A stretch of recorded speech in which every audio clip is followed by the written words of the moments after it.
Bonjour à toutes et à tous. Je suis ravie d'être ici parmi vous ce soir. Je m'appelle Sarah Diane Eck.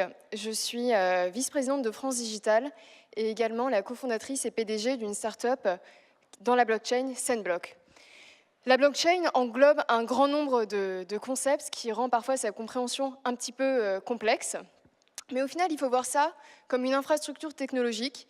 Il faut vous imaginer une grande base de données qui est partagée entre différents acteurs, qui est distribuée et qui va avoir des propriétés nouvelles, notamment la possibilité de transparence des informations qui y sont contenues et aussi l'immuabilité des données. Ce qui permet, aux entreprises en fait, qui utilisent la blockchain de concevoir des applications qui n'étaient jusqu'alors pas possibles. Bonjour à toutes et à tous.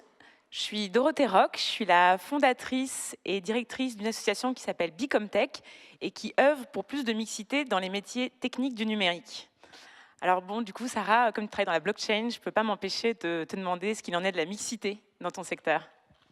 C'est une bonne question, effectivement. Alors, ce qu'on sait en termes de chiffres, c'est que parmi les personnes qui détiennent des crypto-monnaies, c'est-à-dire des crypto-monnaies comme le Bitcoin, etc., il y a moins de 5% de femmes. Ah oui. Ouais. Et c'est assez étonnant d'ailleurs de voir ce type de répartition quand on décrit cette nouvelle monnaie comme étant une monnaie, le nouvel or du digital, une monnaie transparente, plus éthique.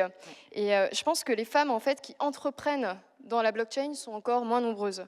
Au démarrage de Sendblock, j'ai fait un roadshow dans une quinzaine de pays, aussi bien aux US qu'en Asie ou en Amérique latine.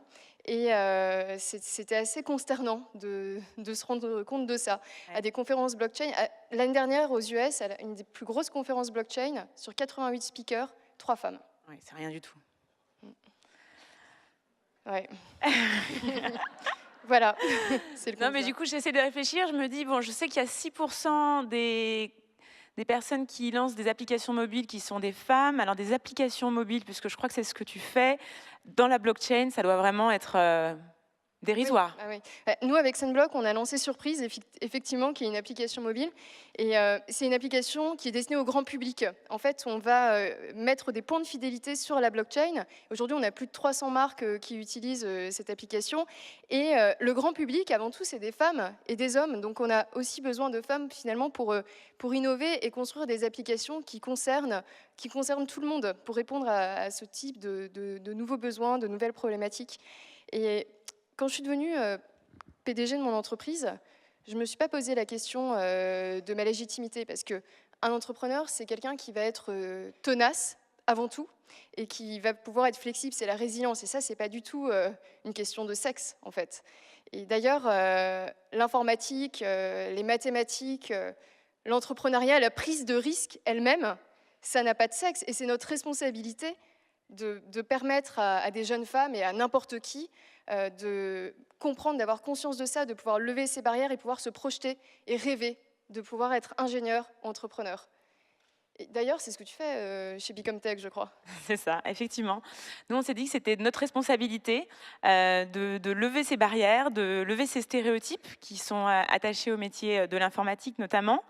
Vous connaissez toutes et tous la figure du geek, et quand on discute avec les adolescentes qu'on accompagne, elles nous disent toutes, mais moi, j'ai pas du tout envie de devenir geek, en fait. Oui, mais bon, peut-être que ça peut être autrement de travailler dans l'informatique. Et donc, du coup, on s'est dit, voilà, on va œuvrer pour que ces stéréotypes qui sont attachés à l'informatique et qui sont en fait le résultat de tout un système de valeurs, une organisation sociale, une culture qui fait que les rôles assignés aux garçons et les rôles assignés aux filles sont différents, et qui font que les filles se disent que c'est pas pour elles, qu'elles n'ont pas leur place. Et donc, on essaie d'agir sur ça. Mais justement, comment vous détricotez tous ces stéréotypes ? C'est un gros boulot, parce qu'effectivement, donc on intervient dans les collèges, dans les lycées, auprès des filles de seconde et de troisième particulièrement, et on fait des actions ponctuelles de sensibilisation. Donc on va parler de l'égalité entre les filles et les garçons, de la mixité des métiers, des opportunités qui existent dans l'informatique et le numérique, et on essaye de créer de la curiosité et de l'envie. C'est pas suffisant. En fait, on se rend bien compte que une culture qui se construit pendant 14-15 ans. Elle change pas comme ça. C'est pas en une heure qu'on influence les parcours des filles. Et du coup, on mène des programmes longs pour un nombre plus restreint de filles. Notre programme s'appelle Jump in Tech et c'est plus de 130 heures d'ateliers d'initiation à l'informatique et au numérique où en fait on permet aux filles de se rendre compte, en mettant les mains dans le cambouis, en faisant l'expérience de leur capacité, de se rendre compte simplement que ça peut être chouette, qu'elles peuvent aimer ça et que pourquoi pas en faire une carrière. Et donc, elles font de la programmation informatique, elles font un site web, elles vont découvrir des environnements de l'innovation, du digital. Et puis, elles rencontrent aussi des femmes et des hommes en poste qui les inspirent et qui leur donnent envie, pourquoi pas, de faire le même métier qu'elles. C'est super. Merci. Du coup, nous, voilà, comment est-ce qu'on s'empare de notre responsabilité? Comme je te le disais, on bosse aussi avec les entreprises. Moi, je suis hyper intéressée par savoir comment est-ce que les entreprises, justement, de France Digital s'emparent du sujet. Alors, France Digital, c'est une association déjà qui a été portée par une femme, Marie Eklund, qui est aussi cofondatrice du fonds de venture capital Daphne. Et depuis 12 ans, en fait, France Digital s'est toujours efforcée à rester une association paritaire. Et c'est important. C'est important parce que quand on porte le message qu'on crée du lien entre les entreprises, les startups et les investisseurs du numérique, il faut garder cet esprit d'inclusion. On a aujourd'hui chez France Digital 1400 membres, autant startups et investisseurs également, entreprises, corporates. Et quand on veut créer des licornes, il faut s'adresser à la fois aux femmes et aux hommes. C'est très important. Nous, il y a un mouvement chez France Digital qu'on soutient et qu'on souhaite saluer. En fait, c'est plus qu'un mouvement, c'est un coup de gueule qu'a fait Sista l'année dernière. Et ce qu'elles ont constaté, c'est qu'à l'heure finalement où la révolution du digital va façonner la société du futur, les femmes ont un accès au financement qui est inégalitaire. Ce n'est pas normal aujourd'hui que sur les 98% du financement en France, 98% de ce financement soit réservé à des équipes exclusivement masculines. C'est énorme. C'est énorme. Alors voilà, là on parle de stats, on parle de chiffres, mais parfois il faut aussi compter les femmes pour faire que les femmes comptent. Et d'ailleurs, les outils numériques aujourd'hui, c'est un puissant outil pour diffuser de l'information, communiquer. Et France Digital, vous connaissez peut-être aussi les pigeons. Les pigeons, c'est un mouvement qui, justement, on a pu porter une voix, un message en s'emparant de ces différents types de réseaux. Et c'est finalement aussi comme ça qu'on peut porter des messages de l'inclusion. Le numérique, en fait, est façonné sur le thème de l'ouverture. On parle d'open Internet, d'open data, d'open source. On n'a jamais autant innové en laissant libre propriété à son innovation. Et c'est comme ça qu'on se sert. Alors, les réseaux sociaux, ça fait partie aussi de tous ces outils dont on peut se servir. Et moi, je me pose la question, d'ailleurs, tu parlais d'adolescentes. Quand on parle de cet outil qui peut être à la fois un puissant outil de communication, de création, mais qui est réservé à des publics plus jeunes, peut-être moins conscients, comment vous vous positionnez pour justement diffuser peut-être l'utilité de ces outils numériques ?